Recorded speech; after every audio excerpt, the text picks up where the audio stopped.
Welcome, everyone, to a brand new Media Row podcast. I'm your host, Justin Miller. As always, these shows are brought to you by Stevens Automotive and Sales and Kelly's Little Nipper. Make sure to get over to Kelly's Little Nipper. Perfect weekend for another watch party. Great ranked games. If you're not able to make it to the Drake game, you can watch it there. Or if you are going to the Drake game, perfect opportunity for a pregame spot. Great food, great drinks, better community over there at 1701 East Grand Avenue in Des Moines. Kelly's Little Nipper. When you go there, use that keyword in Woodley, and you will get your first drink on the house. Make sure to go say hi at Kelly's Little Nipper. Make sure to let them know that Media Row sent you. Coach, welcome back. It's been too long. I hope you enjoyed your bye week. What does a coach do during a bye week? Is it just sitting there watching film, or are you able to actually enjoy, getting with the family, maybe watching some extra football that you don't have to analyze in depth? What is a bye week like for you?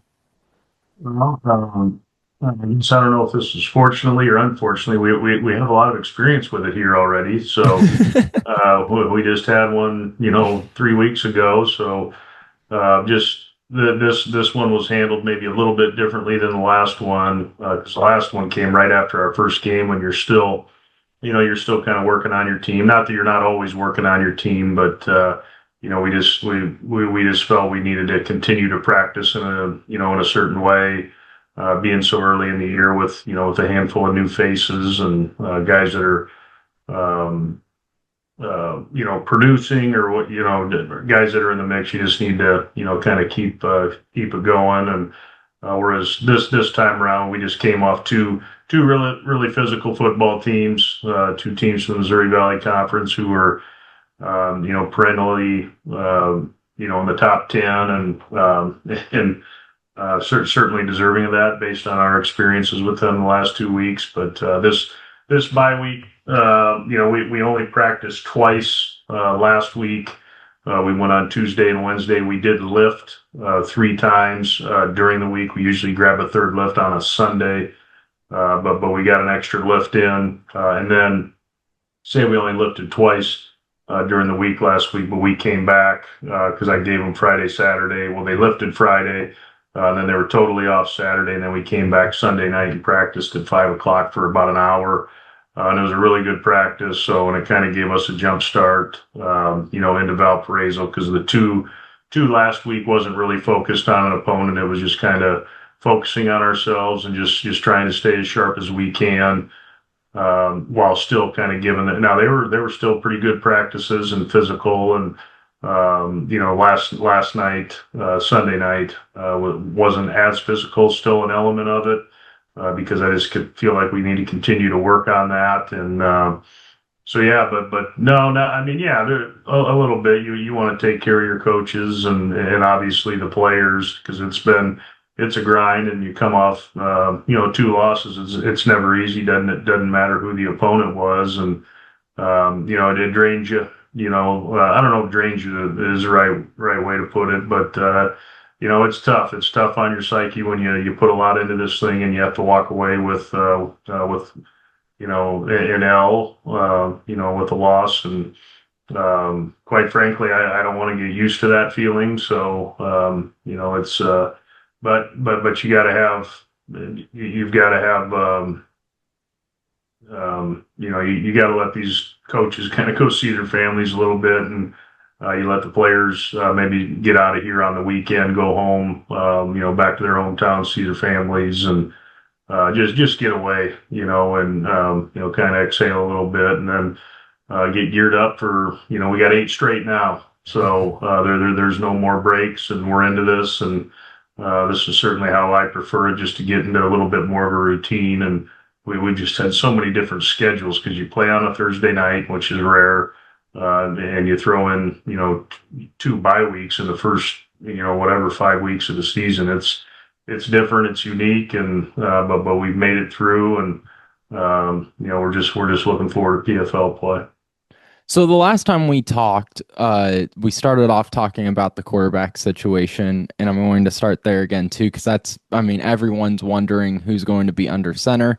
Is Chase Spellman going to play Saturday, or is he still day to day? We believe he's going to be an option. A lot of that, he started to work himself back in. Again, I can't sit here and convincingly tell you, yeah, he's back. And it's just, yeah, I guess it is a little bit day to day. I mean, certainly he's in a much better situation than he was the last time I talked to you, but making progress. And the reality is, I don't think at least for this season, I don't think it's ever going to be 100%. It's just a matter of what he's going to be able to, deal with. And he's a tough kid. And I'm confident that he's going to, kind of bite down on a stick, so to speak, and get back in there and go to work. But the silver lining in all this, over the course of the last two games, I think we have found some depth there that we weren't sure we were going to have at the beginning of the year. And of course, X is a little bit more day to day with his injury, but then Logan stepped in, third string true freshman quarterback stepped in and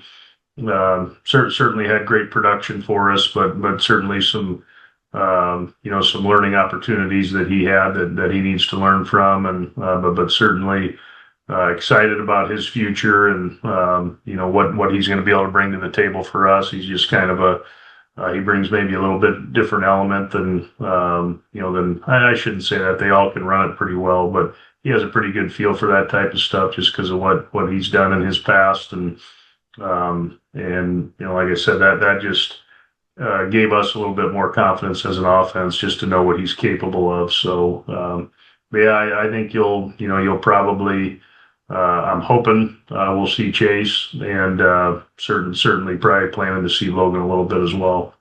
With Logan, does it limit the playbook at all if he's under center, or does it expand it? I would say in that South Dakota State game, I think Kyle thought he had to limit it just because he wasn't getting a lot of reps at the time, and I think he's earned an expansion of the playbook, because we went into the South Dakota game with a little bit more volume for him, and he showed he's clearly capable of handling it. He's a pretty sharp kid, and so I wouldn't say we're going to limit anything with what we have the rest of the way. It's all hands on deck at this point, just because of the situation we were in. You just kind of brace for it at this point. So, but I think he's going to be able to handle whatever we give him, and hopefully be able to go out there and compete. When you have this bye week, your second one in the month, what were some of the points of emphasis in this bye week during the practices? Because, like you said, that first one, I mean, it comes right after your first game. You're still learning a lot about your team. Now you've had a couple of games under your belt, so now you're getting ready for conference play. What were some of the points of emphasis for this practice?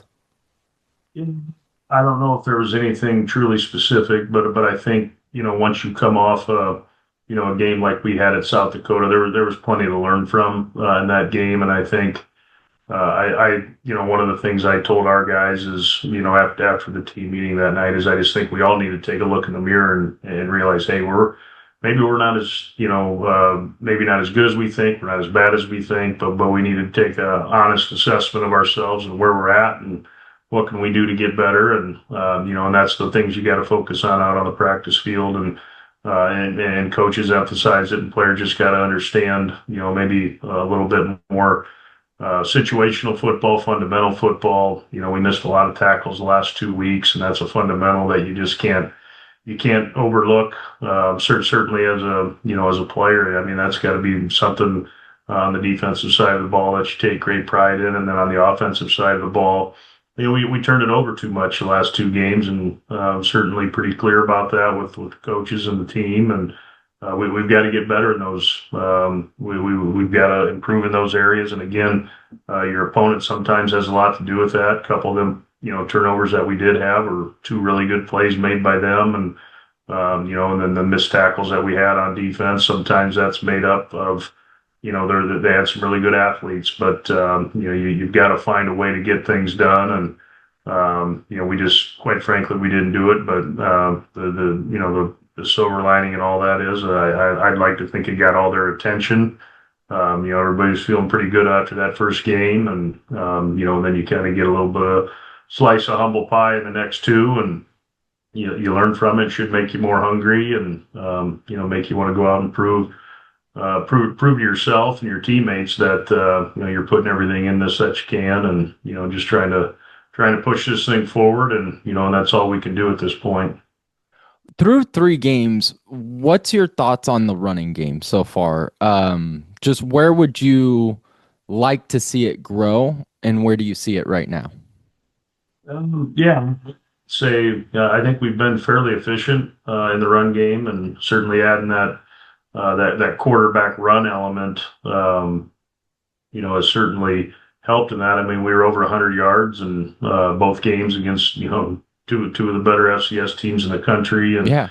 and then the first game, I believe we were over 200 yards against Upper Iowa, which I consider, I thought, and it's kind of, you're kind of paying attention to how they're playing right now. I thought they were really good defensively, and I believe they're off to a 3-1 start. They've won 3 games since we played them in fairly convincing fashion, and I guess there's always room for improvement, Justin, and you'd always like to run the ball better because that's the safest route, to move the ball down the field if you can do it effectively. But there's things that are that are sometimes make it hard to do. They bring an extra guy in there, or they're pressuring you, and they're kind of daring you to throw the football, even though you're in a situation you want to run the ball, and so there's always things there that make it tough on you. But I would say certainly not disappointed by any means. Like I said, I think we've been fairly efficient running it, and but I certainly think there's a lot of room for improvement there.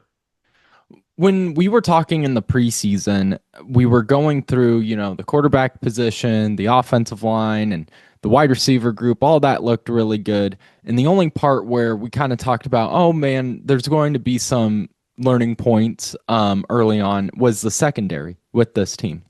And just through the 3 games, what have been some of those conversations with defensive coordinator Adam Cox, and just how you can grow the secondary? Because played 2 really good teams in South Dakota and South Dakota State. Secondary, like you said, had a few some fundamental errors with some missed tackles. But now you get an opportunity against a Valpo team that has struggled in the passing game. Just what have those conversations been like? No, I first and foremost, I got confidence in our secondary, and certainly our coaches with Coach Cox leading the way on defense, and and AJ and JB coaching those guys, and those guys are, sometimes we just had a staff meeting talking about those are the ones everybody sees if something goes wrong, and they're quick to point out whose fault it is and things like that. But it's team football, and it's not just one guy here, one guy there. Sometimes it feels that way, but we're all tied together, and that's kind of the theme of this thing. But yeah, there was a little bit of I don't know if inexperience, because a lot of those guys have played a little bit here in the past. Certainly, Kamani has. One of the corner spots was certainly new. We're working in some guys over there, even though Garrison Cotty played a little bit a year ago. Ben has played a little bit at safety. Hayes was a new addition for us, again, breaking in a new guy, but he's got a backup, Mikey. Gosh, Mikey, if he watches this, he's going to be mad. I can't, Mangialardi. He's going to be mad that I don't know how to say his last name. He's just Mikey to me, but Mikey, he's been a program guy, and probably I bet you could ask anybody in that room. He's probably one of the sharper guys back there. They would agree. He kind of knows what everybody's doing. So he got in and got a little bit playing time in the South Dakota game. So yeah, it's just everything's a work in progress. Nobody's perfect at any position, and I just always feel like every spot's a question mark till the end of the year. You can't really assess anything, as a whole till the end of the year, and give them a body of work, and don't just focus on one game or the other. I know that's sometimes human nature, what you want to do, but you have 11 games on the schedule for a reason, and that's kind of your season long test, and how does it look at the end of the year. So I think they're getting better. I think every position's trying to get better, and That's really all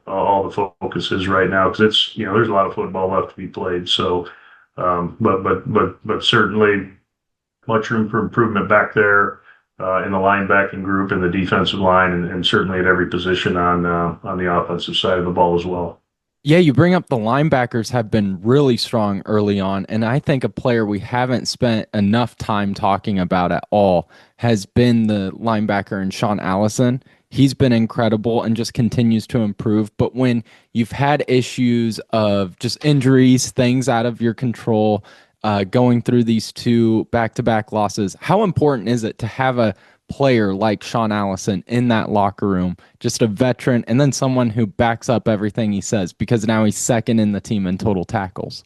The thing I'll say about Sean is he puts everything he has into everything he does. At least on the football side of things, and certainly on the academic side, he's a really good student. But you come out and watch him practice. Nobody practices harder. He's the first one to get his ankles taped, his wrist taped. He's always there first. You watch him in the weight room. He's there before. He's there after.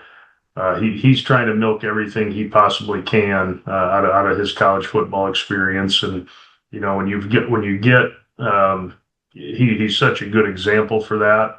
And I hope a lot of other guys take notice of how he kind of goes about his business, and I do. I think he rubs off on a lot of people, and because of the way he is, and of course the way he leads. He's a pretty demanding guy, and Sean's not perfect. He'll be the first to tell you he could have played better in each of the last two games. But the one thing that that you never question is his want to, and his attitude, his effort.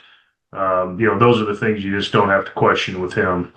You really shouldn't have to question anybody's effort, and but he's a pretty shining example of what you want a Drake Bulldog player to look like. And I'm pleased with him. Again, he hasn't been perfect. Like I said, he'll be the first to admit it, and but he does play at a high level, and he's one of the we've only played 3 games, but each of the coaches I've talked to that we played before, he's one of the first names that gets brought up. He was one of the first names that was brought up to me when I took the job. Hey, you probably need to touch base with Sean, and he was my first call. So everybody has a pretty good idea of what he's all about, and just real excited about him. And again, you mentioned injuries, and it's kind of funny when you practice the way he does and go about everything, the way that he does. He's never on that sideline with an injury, and if he has something, he's playing through it. So like I said, it's just those are the kind of guys you want to build your team around, and have the examples in this program. When you have linebackers like Allison and like Flood, who have just been incredible, how do you see it affect a young quarterback like Logan Inagawa, where, man, even in practice on slower days, quote unquote, he's having to go up against some of the conference's best. So then when he gets on the field on game day, do you see him just have a calm mentality because he's having to deal with some of the best daily? Yeah, there's no doubt in that, Justin, and that's why we do, good on good or ones on ones, if you will. We try to get as many of those as we possibly can. For that reason, just to simulate that speed of game day, and yeah, that's probably invaluable for a young quarterback to be out there with guys like that. And Sean's pretty good at blitzing.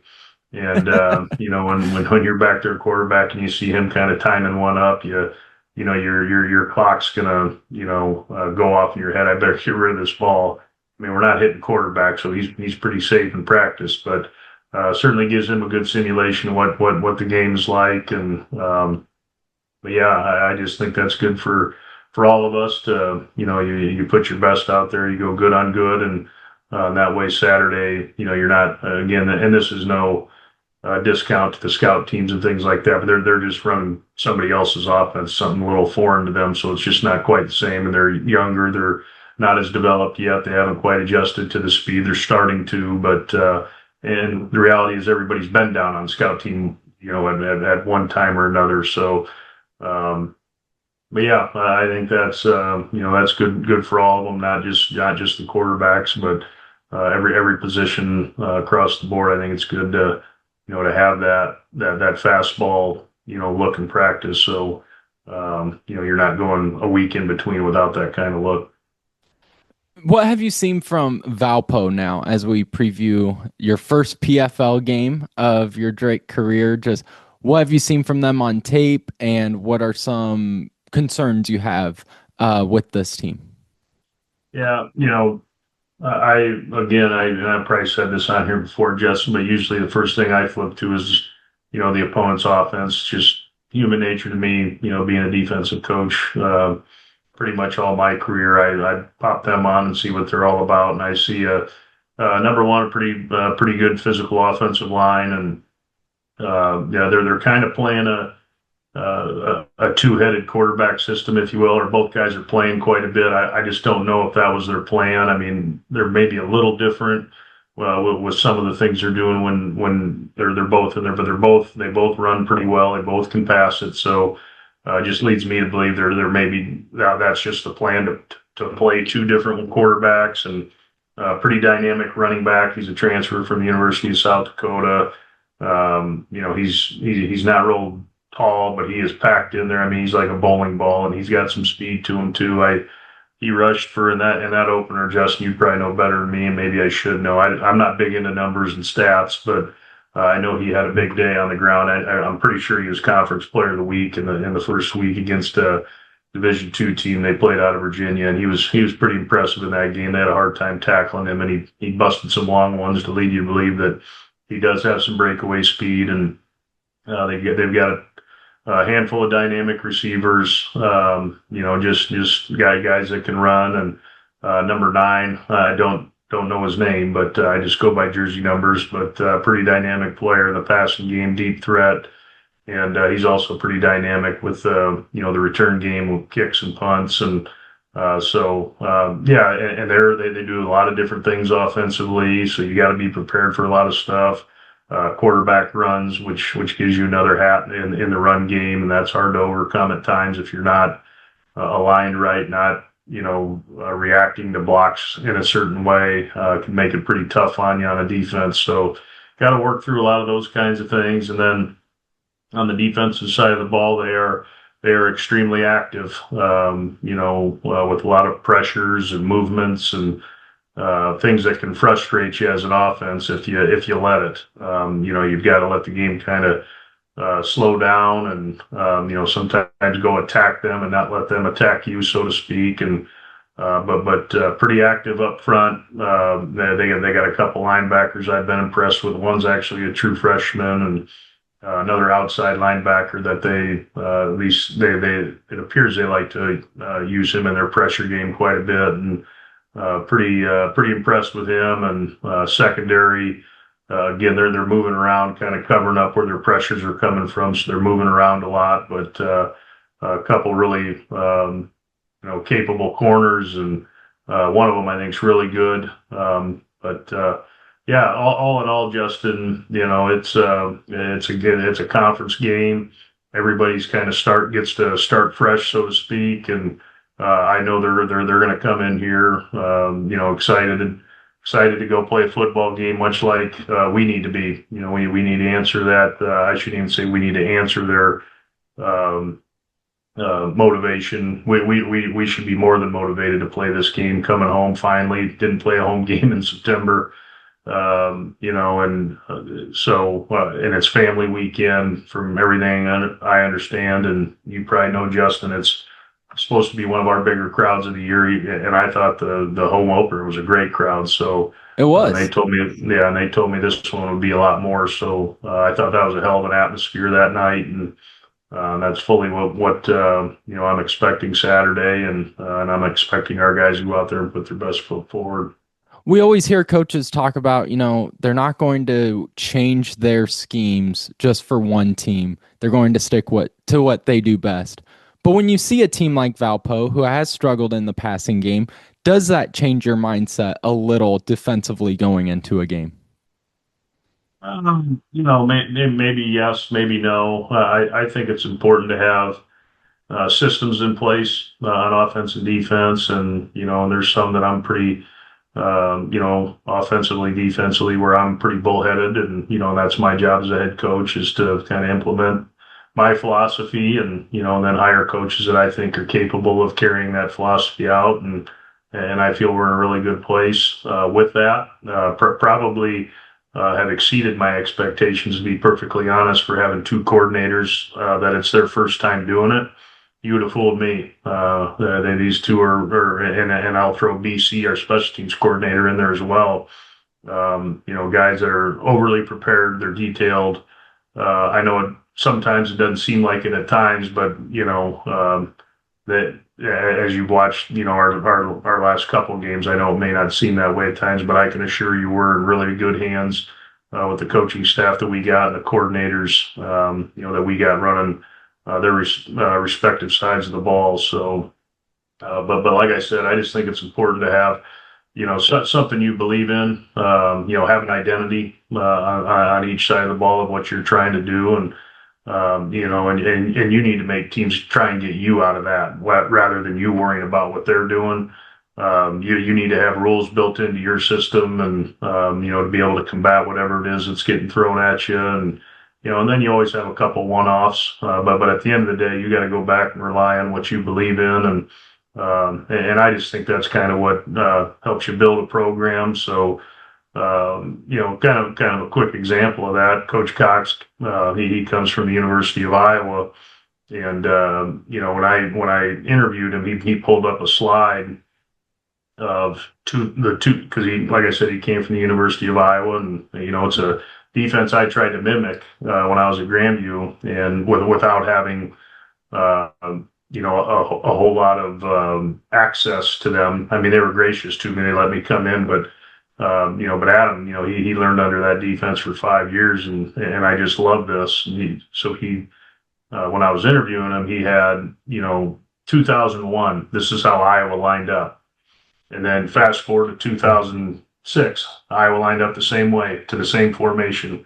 2009, so on, so on, so on. They just believe in who they are, um, and I thought that was important, and I felt like that's somewhat similar to the things I've been able to hang my hat on in the past. And then on the offensive side of the ball, I think Kyle certainly came in with a lot of really, really good ideas, but I also had a philosophy, but he believed in that philosophy. He wanted to be in that type of system. And of course, it's gotten a little sidetracked the last couple of weeks because of, the injury situation, but there were elements in those games. And sometimes you outthink yourself, and you kind of go away from it because you think you might have to, but and that's part of what this bye week has maybe done a little bit, is like, hey, let's think about who we are and what we want to do and how we can get there, because everything we should do should work, in theory, and so that's kind of where it's at. I'll leave you with this question, Coach. Are you more excited to just get back to playing in Des Moines, or are you more excited to get back to play in Des Moines and have a normal schedule for once after this?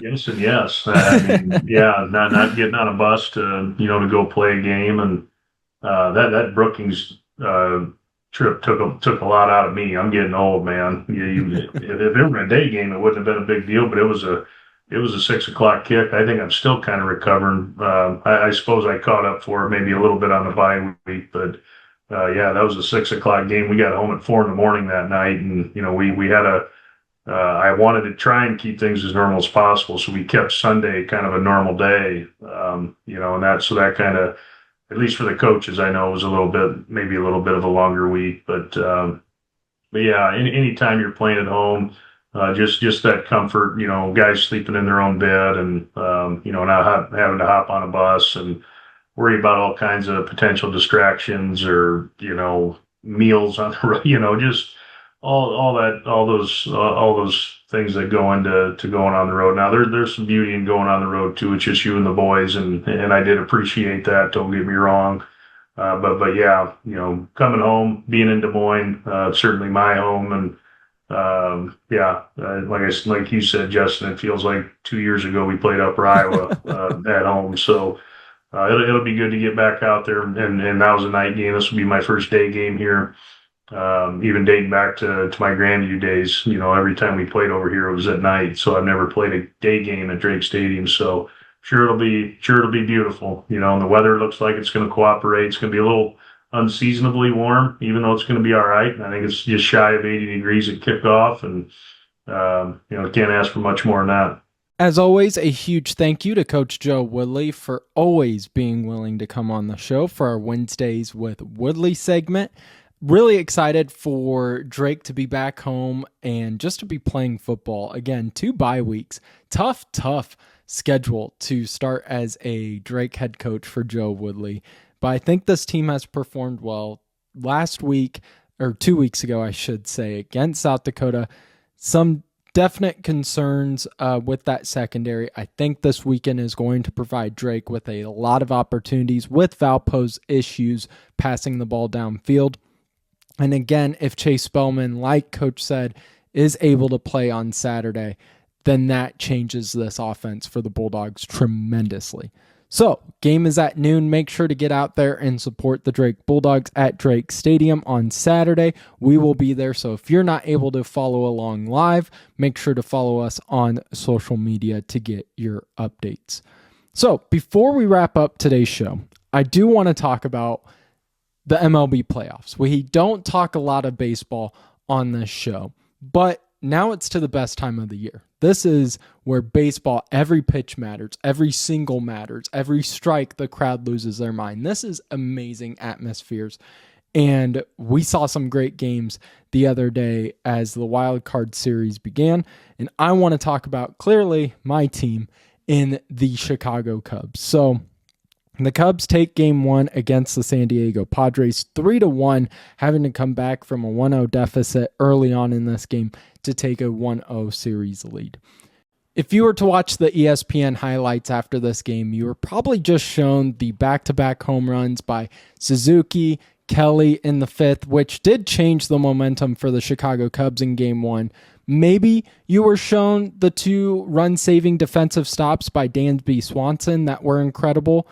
But if you sat and watched every pitch of this game, you realized that the true heroes, the true MVPs for the Chicago Cubs in game 1 was their bullpen. Palencia, Pomeranz, Kittredge, and Keller retired all 14 batters face and had 41 strikes on 55 total pitches. Just absolute dominance by the Chicago Cubs bullpen, a position which the Cubs have had issues for seasons. And this year, slowly figuring it out and starting to put together a strong bullpen at the right time. And now it's on the offense that was so dominant at the start of the year to find that spark once again to try to lead the Chicago Cubs to their first playoff series victory since 2017. That is what it comes down to for Chicago. Can guys like PCA, Seiya Suzuki, who did have a good game 1, but you need guys to just step up and be consistent and have better patience at the plate. PCA, it was tough to watch. It was really tough to watch at times, and I get nervous because he has a lot of Javi Baez in him and a lot of those home run type plays where he's going to be the cover kid, defensive stops that are incredible, extreme athleticism, but the patience at the plate isn't there. And then you have sometimes that attitude show up as well, where he strikes out, grounds out to first, he throws his helmet down, and it's his first at-bat of the game. Like, chill. You got plenty of game left. And PCA, one of the more fun baseball players to watch right now. But so was Javi Baez at one point. And I think just that PTSD is stuck with Cubs fans. Maybe it's just me, but when I watch PCA struggle at the plate where, man, it seems like pitchers, as soon as they get 2 strikes on them, they're going to throw an inside breaking ball and get them swinging every time. Want to see this offense grow, and it's going to need to for the Cubs to improve and move on. But Cubs take game 1 off of the back of their bullpen, 3-1, and now head into today's game where they hopefully will take down the Padres and win their first series since 2017. That will do it for today's show. Thank you guys again so much for tuning in each and every Wednesday for our Wednesdays with Woodley conversations. Thank you for tuning in each and every week for these shows. Really appreciate it. Make sure to like, subscribe, comment if you haven't yet, and make sure to get over there to 5320 Northwest Beaver Drive in Johnston, Iowa to go see our friends at Stevens Automotive. 35 years of family owned and operated here in the state. Wonderful people. They are the best to handle with any of your car issues. They are like family to me. I love them. Make sure to go and get involved at 5320 Northwest Beaver Drive in Johnston, Iowa. 35 years of family owned and operated here in the state. When you go to Stevens, make sure to let them know that Media Row sent you. So that will do it for today's show. We will see you on Friday for our game previews and predictions. And then Saturday, we have Drake football back here in Des Moines. So that will do it for today. We will see you on Friday for another edition of the Media Row Podcast.